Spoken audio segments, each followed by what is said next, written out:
On accueille Stéphane Tiki, qui est le secrétaire général adjoint de Droite Libre, et toujours avec nous Philippe Pascot, qui est écrivain. Stéphane Tiki, d'abord vos impressions.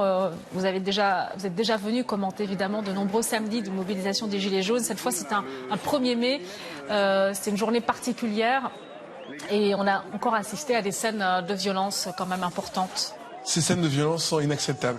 Ça fait des semaines et des semaines que ça dure, et c'est vrai que voilà, c'est le 1er mai aujourd'hui, c'est un jour où on est censé célébrer cette fête du travail, mettre en avant tous ceux qui travaillent. Et d'ailleurs, moi, le 1er mai qui m'avait le plus marqué, c'était le 1er mai 2012, lorsque nous étions sur la place du Trocadéro avec Nicolas Sarkozy, arborant nos drapeaux tricolores et défendant cette valeur travail. Et c'est vrai que voir aujourd'hui ces scènes de violence, de heurts, c'est encore commerçants qui sont pillés, casseurs.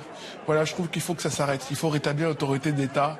Les gens n'en peuvent plus, les commerçants n'en peuvent plus, la population n'en peut plus. Il faut trouver une solution et c'est le gouvernement de mettre les choses en place. Je regrette d'ailleurs, alors qu'on avait proposé la proposition de loi de Bruno Retailleau pour justement cette loi anti-casseurs qui avait été déjà mise en place dès l'année dernière, en mai 2018 pour le 1er mai, elle a été censurée par le président de la République au Conseil constitutionnel, parce que là, il faut obligatoirement que ça s'arrête, notamment protéger les manifestants des casseurs, pour éviter que ça continue. Alors vous évoquiez Nicolas Sarkozy, vous êtes proche de lui, on sait qu'il s'est souvent adressé, il a rencontré même, je crois, Emmanuel Macron.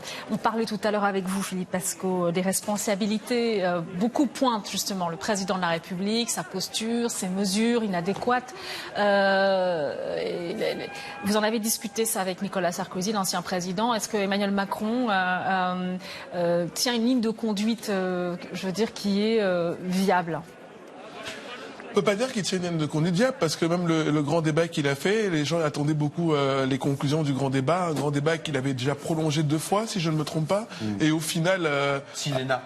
Ah oui. On supprime l'ENA. Oui, mais enfin... C'est le grand débat pendant 3 mois. 12 millions d'euros, on supprime l'ENA. Génial. Oui, surtout, voilà, je pense qu'ils oublient quand même beaucoup le point de départ. S'il y a une manifestation de Gilets jaunes au départ, et on peut en parler encore plus librement aujourd'hui, puisqu'on est censé célébrer le travail, c'est parce que les gens qui travaillent n'avaient pas assez de revenus issus de leur travail. Et je trouve qu'il faut mettre plus en avant aujourd'hui les gens qui travaillent que ceux qui ne travaillent pas. Et c'est vrai que les gens veulent aussi moins d'impôts. C'est quand même aussi cette surimposition qui a amené ça. Stéphane, moins d'impôts, mais pas l'aumône. Oui. Hein, pas le petit truc. Je vous retire 450 euros dans l'année. Moins de 40 euros par mois. C'est pas ça que veulent les gens. Les gens, c'est tous les mois qui veulent un peu plus de reste à vivre. Mais l'ancien président Nicolas Sarkozy soutient Emmanuel Macron? Mais non, ils sont très potes en ce moment. Non, l'ancien président Nicolas Sarkozy, c'est quelqu'un qui aime la France.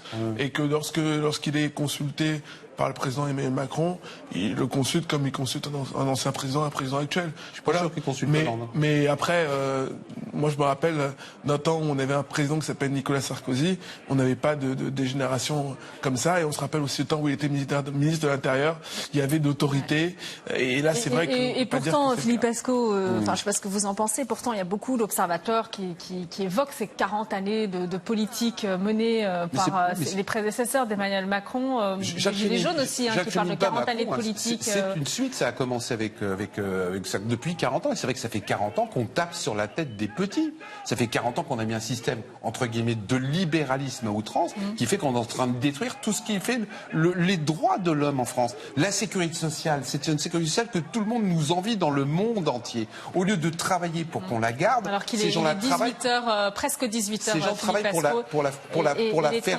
péricliter. Les tensions perdues, regardez. Mais c'est normal. Dans la capitale, il y a 100 000 personnes à Paris, il y a 200 Black Blocs. De mouvements c'est pas normal. C'est inadmissible. Je dis pas que c'est normal. Oui, j'ai compris. On est bien d'accord. On est loin encore de la dispersion, c'est qu'ils s'en occupent pas avant.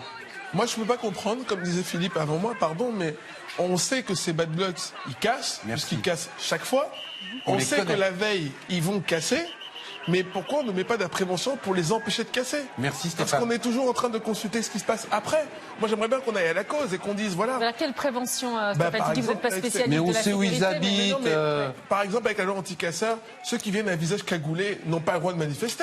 On peut aussi dire que ceux qui viennent avec des battes de baseball ou autres qui sont armés ne peuvent pas manifester. Mais ça va être embêtant pour les policiers infiltrés, parce que s'ils sont obligés de retirer leur masque... C'est encore un autre sujet, mais c'est pas normal. Et on parlait tout à l'heure des 40 ans de politique. C'est vrai que on ne peut pas dire le contraire. Il y a une hausse des dépenses publiques. Les gens ont du mal à vivre de revenus de leur travail. Mais rappelons que nous, on avait quand même des choses en place entre 2007 et 2012. On avait mis la loi qui permettait à ceux qui voulaient travailler plus de gagner plus en défiscalisant le supplémentaire. Ouais. Et comme il disait tout à l'heure, des vrais impôts. C'est pas une mesurette. On disait à chacun de celui qui veut travailler plus, il peut gagner plus parce qu'il est défiscalisé. On avait mis des choses en place aussi pour permettre...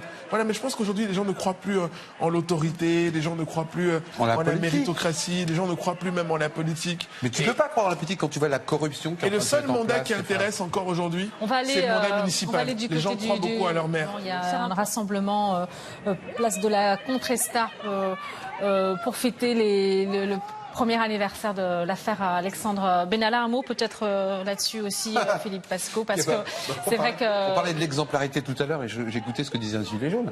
L'exemplarité, elle est vraiment insonique. Qu'aujourd'hui, un gilet jaune qui a le malheur de faire une déclaration sur Facebook, 2 mois après, il est condamné à la prison ferme ou sursis. Et Benalla, il n'est toujours pas jugé, il n'est toujours pas mis vraiment en prison. Il y a un moment donné, comment vous voulez que les gens réagissent? Comment vous voulez que les gens ne soient pas en colère quand ils voient cette justice à 2 vitesses? Quand ils voient que d'un côté, il y a des gens qui se font des détournements, entre guillemets, de 36 millions d'euros, même si on les met en prison au Japon, et qu'il y a des gens qui n'arrivent pas à vivre avec 500 euros par mois. Vous avez entendu le président de la République durant sa conférence de presse, il a évoqué, il y a une question d'un journaliste justement à propos de cette affaire Benalla. Est-ce qu'il regrettait de l'avoir recruté? Vous avez entendu sa réponse, j'imagine. Il n'a pas vraiment de regret. Mais non, il n'a pas regretté Mimi non plus. Il n'a pas regretté Coher, il n'a pas regretté plein de gens. Il ne regrette pas. On se rend compte que ce type-là, qui soit nous 10 ans, nous vendait une société qui était meilleure que les autres. Il y aurait jamais. On s'aperçoit qu'il n'y a pas plus de gens qui ont des problèmes fiscaux ou de justice autour de lui. Que ça soit une ministre qui fait construire des étages dans sa librairie, que ça soit Mimi qui a elle aussi été condamnée et qui faisait les photos, que ça soit Benalla, que ça soit Grasse, que ça soit ses 2 proches conseillers. Il est entouré de gens qui ont des problèmes fiscaux ou judiciaires. J'ai quand même un problème avec un mec qui devait laver plus blanc que blanc et qui en fin de compte a un slip très sale. Moi. Voilà, mais non, mais je suis net, hein, je vais pas me refaire. Mais non, mais moi, ce qui m'embête un peu, c'est que Samantha, c'est que pour moi, ce qui m'embête, c'est que le gouvernement a les moyens de faire changer les choses.